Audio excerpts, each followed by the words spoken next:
Hi, I'm Brian Buckalter, NCSM's Director of Professional Learning, and welcome to Learning with Leaders. We're all math people.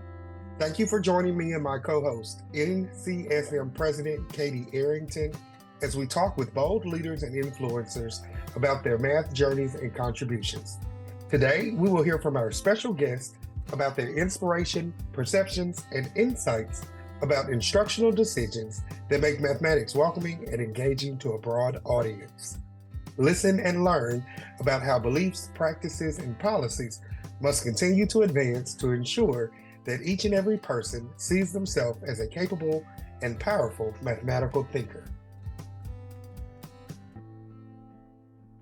Hello, listeners. I'm Katie Arrington. Welcome to the NCSM podcast, Learning with Leaders. Continuing our series, We're All Math People, today's episode features two special guests dedicated to the cause of developing equity-minded educators for the socially just mathematics classroom. Let's take a moment and introduce Kenya Overton and Dr. Tutita Casa. Kenya Overton is a current doctoral candidate at the NEAG School of Education at the University of Connecticut, or UConn. Having earned her BA and MS in mathematics from Westfield State College and the University of Mississippi, respectively, and 6th year in educational leadership from UConn, Kenya is passionate about ensuring that Black students have access to a high-quality mathematical education. Her research interests include organizational policies and practices in secondary schools that promote success for Black learners of mathematics, developing equity-minded mathematics educators, and empowering mathematics learners through hip-hop pedagogy. Dr. Tutita Casa is an associate professor in the NEAG School of Education at UConn with expertise in elementary mathematics education. Her scholarship is focused on discourse, and she is a leading scholar in mathematical writing. She directed the NSF-funded Elementary Mathematical Writing Task Force to establish this aspect of discourse in the scholarly literature concretely. Dr. Casa is dedicated to creating and testing the impact of approaches, advancing elementary students' abilities to write mathematically, particularly those to ensure those typically marginalized have more opportunities to voice their reasoning. She has extensively published for research and practitioner audiences, including in Educational Leadership, Gifted Child Quarterly, Journal for Research in Mathematics, Journal of Writing Research, Mathematics Teacher, Learning and Teaching Pre-K-12, School Science and Mathematics, Teaching Children Mathematics, and Young Children. Welcome to you both. We're so excited to have you. Pleasure. Excited to be here. Yes, thank you guys. We have been waiting for this one. And so, like Katie said, we're so excited to have you here with us and sharing with our listeners today. So thank you again. Before we get into our conversation, I know Katie just introduced you two, but if you will each briefly share your journey in education that has led to your current work. Well, for me, I became a math major. I went to the University of Florida. I'm a Gator. Proud of it. And I just was so fortunate growing up that I had some fabulous math teachers, and it's just how I see the world. But then when I was done with that degree, I wasn't quite sure what I should do with it or could do with it. And I've always been intrigued about teaching and helping other people find that joy. So I went to Syracuse University, opposite end of the weather spectrum, and got my master's in elementary ed. I then taught for a few years, including not just at elementary school, but also 5th grade in a middle school setting. And I felt like there was just more to do. And then I realized, oh, wait, I can actually combine both of these loves. And that's where I got my doctorate in mathematics education, actually from UConn. And then at the beginning of my career, I was landed across this wonderful project in gifted ed, which I have no background in studying that area. that a colleague of mine had gotten funded for a federal program to develop elementary curriculum. And so through gifted ed pedagogy, they really look at students as future professionals. And so, student mathematicians. And that really solidified my view that we need to get out of the way. And it's a question of how we can get them to think mathematically, not whether or not they can. I love it, Tutita. Thank you so much. Kenya. Yeah, so my journey, I've always had a love for math. And but I was also a dancer early on many moons ago. So as I graduated from high school, I was going to a school, supposedly a university, that would allow me to major in both math, have a double major in math and dance. But then I had an injury, so I had to go all in with the math and wound up getting my associate's degree from Springfield Technical Community College. And then after that, went on to Westfield State University now, and Ole Miss, was there to get my master's after teaching in New York, upstate New York for a while. It was too cold, so moved to Memphis and went to Ole Miss to get my master's, and that was too hot. So I moved back up, to Connecticut, and that's where I got my educational leadership, and now working on my doctoral studies in math education. Now, what led me to my current work? Probably the fatigue of as a math educator for over 2 decades. Like, I got tired of seeing students that look like me being marginalized in math spaces. So my research is about making sure that Black students have a great experience when they're in math classrooms. And it's really fatigue. I got tired of teaching honors classes and AP classes and not seeing any Black students sitting in those desks, even though there was more than a 60% population of Black students in the school. I got tired of teaching remedial math courses at the college level and seeing the desks filled with Black and brown students.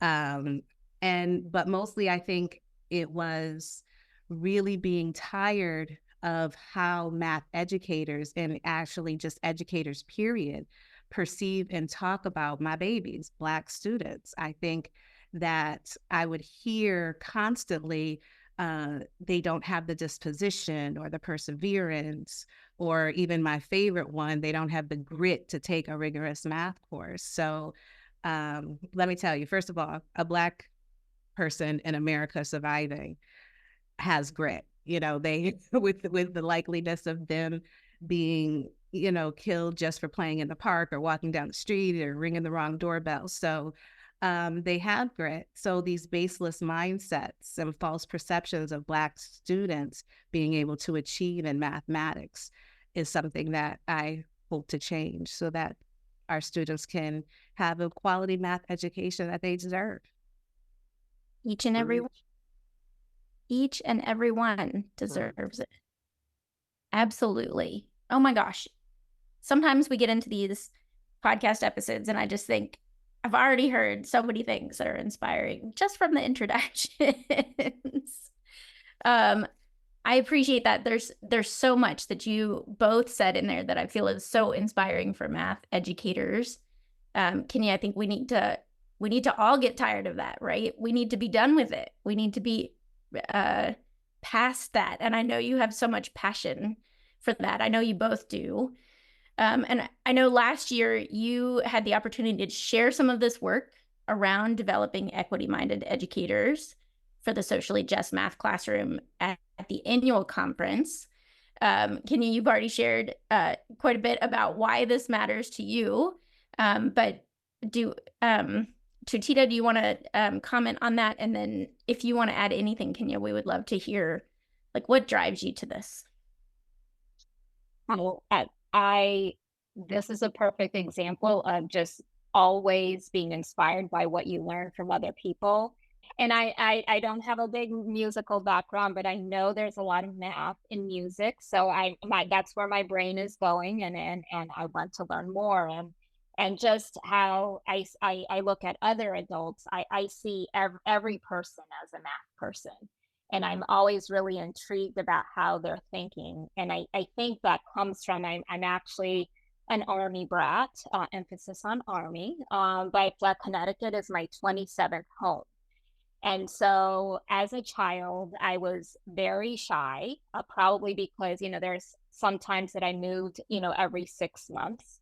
And I don't know if it was the qualitative research in me first looking and observing and trying to find out and figure out my space. But when as a very young child, for example, when I was in kindergarten, first grade, we lived on a military base in Brazil.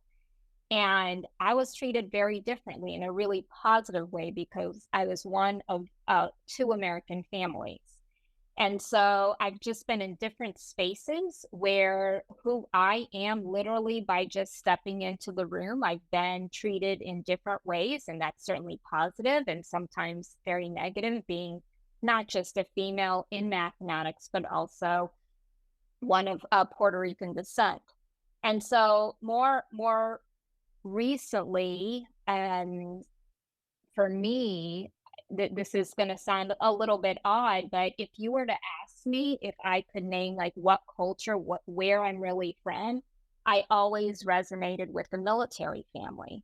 But I recognize, since I'm no longer part of that community on a daily basis, I started to recognize much more how the experiences that I'm going through, it's being filtered by other people who don't think as highly of me and capable, much like Kenya was talking about. So being at UConn and being a teacher educator, specifically in math, and predominantly teaching females from, white females who have come from at least middle class, if not, very privileged backgrounds, I was looking around our faculty, our students, including undergrad, our master's and doctoral students. And it's not until recently where we have increased our diversity. And I recognize that when I come into a room, people might not see the fact that I'm Hispanic right away. Whereas doctoral students or other folks like Kenya, she walks in and there's already baggage there. She's already being perceived less than, which I'm sorry, that just pisses me off. I'm not going to be part of that. And so the book that really resonated with me, and it was just like a permanent shift in my mindset, was Ibram Kendi's book, How to Be an Anti-Racist, and just this idea that if I'm just standing by, that means I'm okay with, these injustices, and I'm just simply not going to do that. So I was fortunate enough with folks like Kenya. We were teaching the 2 required elementary math methods section, and so we co-planned a lot. And I took that opportunity. I'm finding different places just to become better. And I see that I just feel like just a product of this society. There are things that I don't see, and it's going to take the rest of my life to continue to unpack that. And so I just decided not to be scared of saying the wrong thing, and that I just need to actually take action. So this presentation was a true collaboration, many discussions. That's just part of the work, and we were honored to have the opportunity to share it. Absolutely. Whoa, listen, I usually carry my maracas, all right, but I'm traveling right now, and I just want you to know I had to look around to find something to shake behind that. So I've got my keys. Oh my gosh! Listen, that last Bob, everything you said, that last sentence though, I decided not to be scared of saying the wrong thing. That boldness to serve as an advocate is what our students need, it's what our teachers need to see the change. I just, man, I love your story. That was awesome. You need to put that in the Thank book you. or a movie or something one day. Perfect. Well, thank you. Well, thank you. Yeah, that was awesome. Um, in hearing that, I just know, like Katie said, already I'm already inspired. I've got a sheet of notes going with just things that I want to hold on to from this time together. So I'm so glad that you guys had the opportunity to share last year at our annual conference in Washington, D.C., like Katie mentioned. If you will, share with our listeners some of the insight that you shared during your session last year regarding teachers seeing all of their students as mathematical thinkers and any resources that may support mathematics leaders looking to engage in this level of change.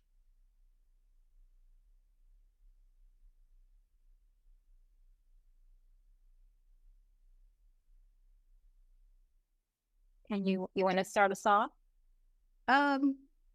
Sure. I think some of the things that we talked about in our session, one of the biggest things for me is definitions and our definitions. I feel like equity, the word, is sort of used and it's conflated to mean so many different, a myriad of things that it's not at its root, because equity actually comes from the Latin word meaning justice, right? And so when we're talking about having equitable practices, we're talking about making sure that those who haven't had a just education before now has one, right? Like, and we're using extra resources in order to get to that justice. And so I think that when you start intentionally defining things for people so that they have an understanding and they're not taking away the power of the words that they use so willy-nilly, I think that that's where we start. We have to start in being intentional with our definitions. What do we mean by equity? We mean that we are taking extra resources to help give equal footing. And so that's one of the insights that we share, because we need to make sure that people leave with a common understanding that equity does not mean access. Equity does not mean equal. Equity is actually taking the resources and extra resources and applying them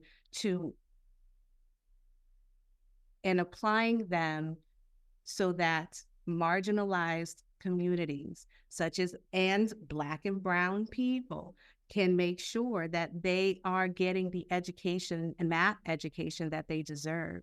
And I think what happens so often is that people talk about equity, they don't talk about race.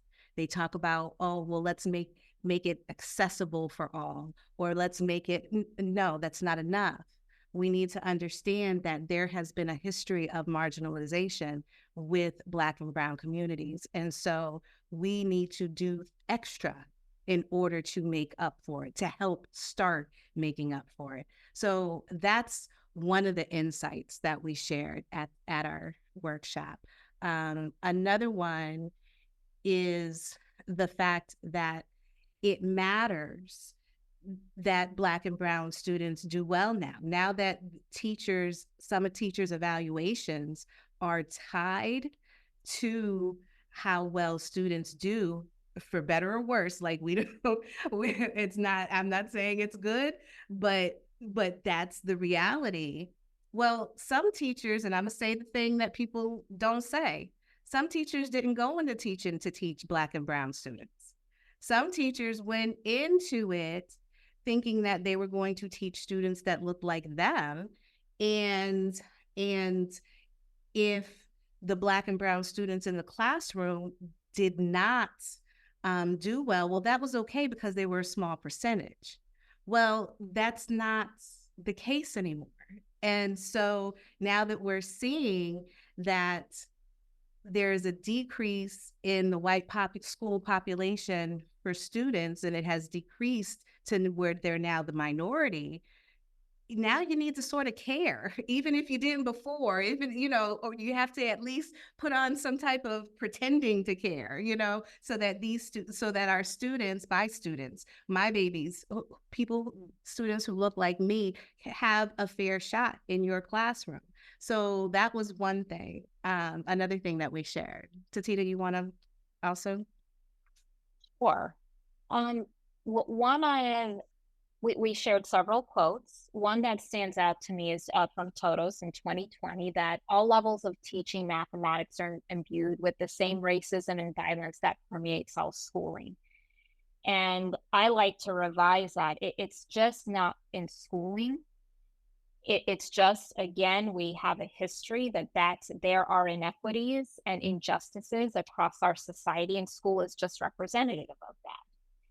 And I would argue, I appreciate, Kenya, what you said about the increasing number of Black and Brown students, but even if you're in a school that has an N of 1, we all have an obligation to ensure that every child, and I purposely am using the word child and not students, they are children. We are there to take care of them. If we are getting in their way, we are not taking care of them. I have no right to assume what a child cannot do. I am there to uncover everything that they can do. And so I just love, just like the mathematical thinking that we all love, you're just trying to figure it out. It's just so much fun. How much fun is it to really hear and and learn, and how other people are figuring it out? We kind of have I think we have the script flipped, and I like to call it school math. We focus on the answer instead of how you got there. And so I honor, my quest is to honor the children that I have the honor of working with by listening and really learning how they're coming at different problems. And so I came at this work from a slightly different perspective than Kenya, because I do not believe that I have probably faced the level of macro and microaggressions that I'm sure she has, being a Black female compared to me being Puerto Rican. And I'm not sure that I present stereotypically as such. And so I want to ensure that each and every child has a voice in any kind of classroom that I'm in. And so when I'm working with predominantly white females who have had money privileges, I'm trying to help them better understand what it is that they can do to ensure that they're seeing every child as a mathematical thinker. So in doing that, I'm careful. For example, a few years ago, as part of our culminating exam with our master students, they develop a teaching portfolio, and we began to expect that they have some kind of statement on equity, social justice, and talk about the things they would do in their classroom. And pretty much all of my advisees, who I love, they're wonderful, but I felt took a very token approach to that, and they thought they could just check off a list if they said they were going to have diverse students on the covers of the books in their elementary school library. That's critically important, but if you're doing it to check it off and feel like your job is done, that's grossly insufficient, and that in fact can be harmful depending on the literature that you're putting out there.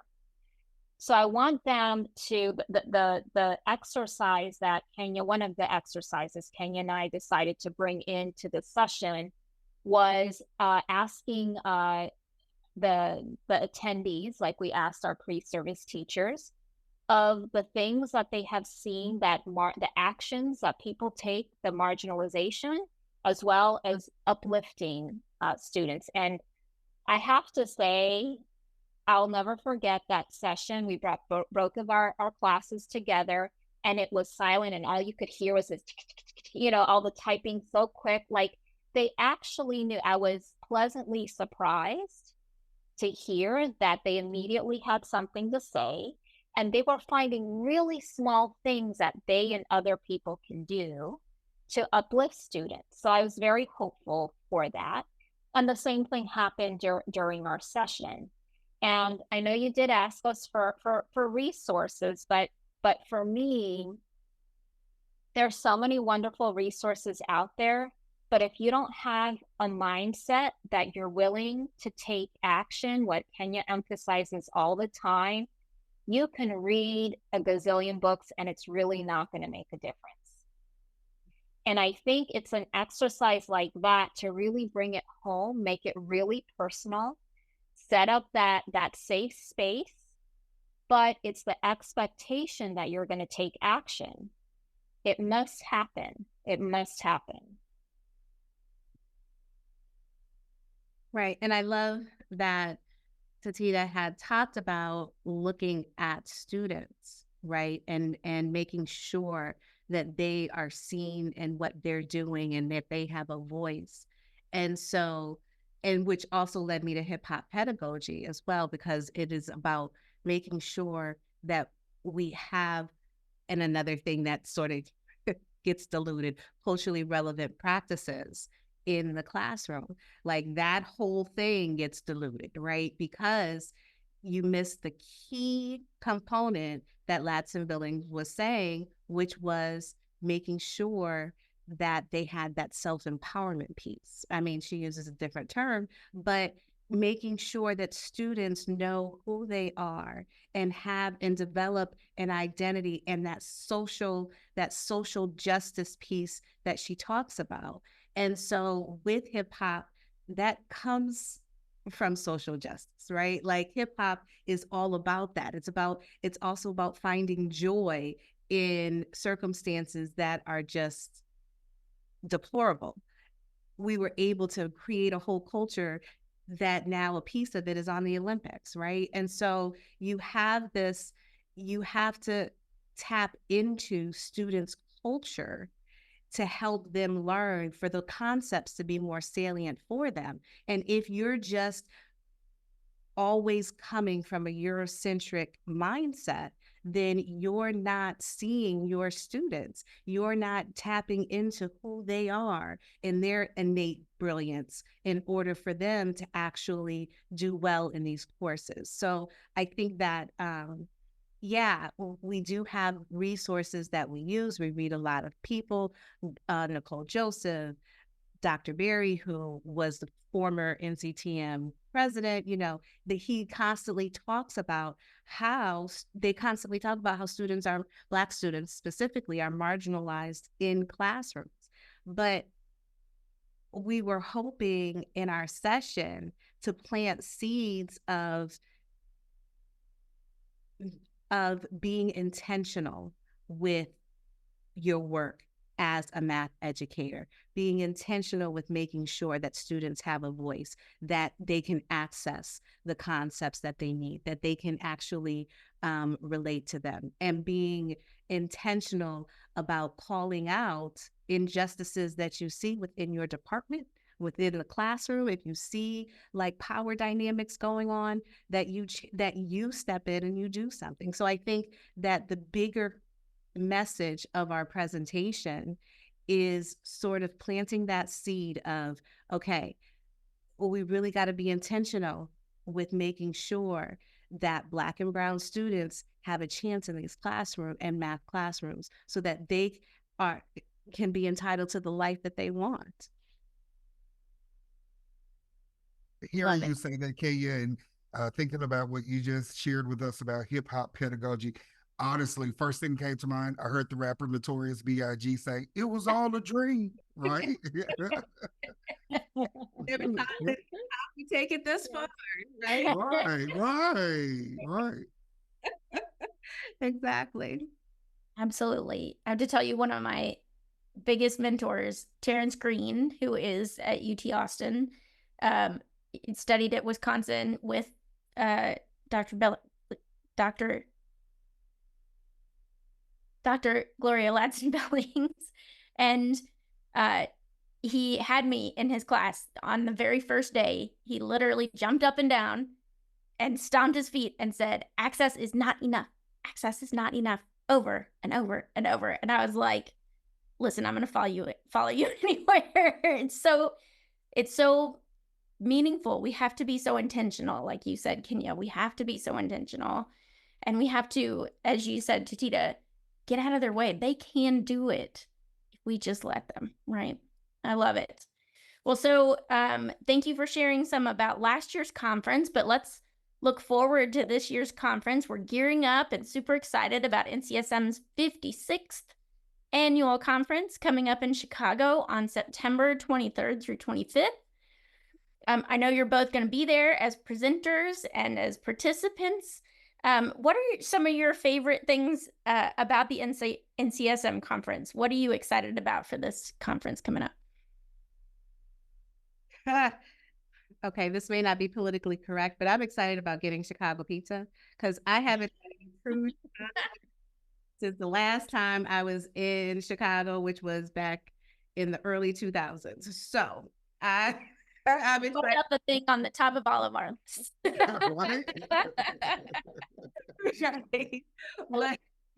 But being in Chicago with math educators, I just like being in spaces where there's math educators from around the nation who you know that their best interest is making sure that students learn math at high levels, right?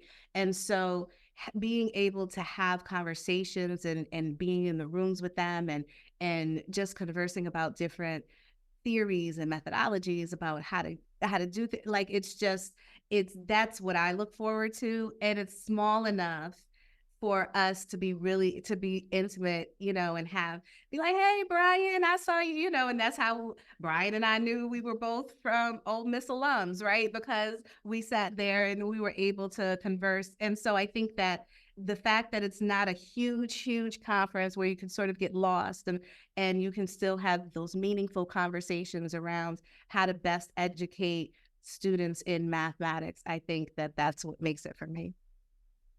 I completely agree. Like the energy, you just are in a room.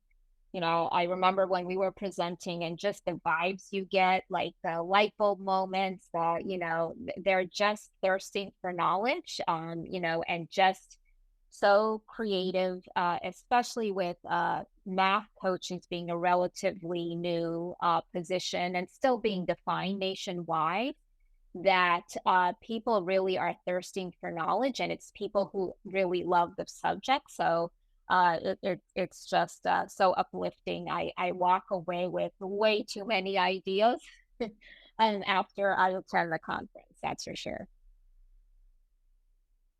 I'm with you on that one, Dr. Casa, and I've got to figure out a way to kind of maybe departmentalize, all of the inspiration that I leave with. So if anyone's listening, find me at this year's conference. I want to know what's your strategy. How do you digest everything?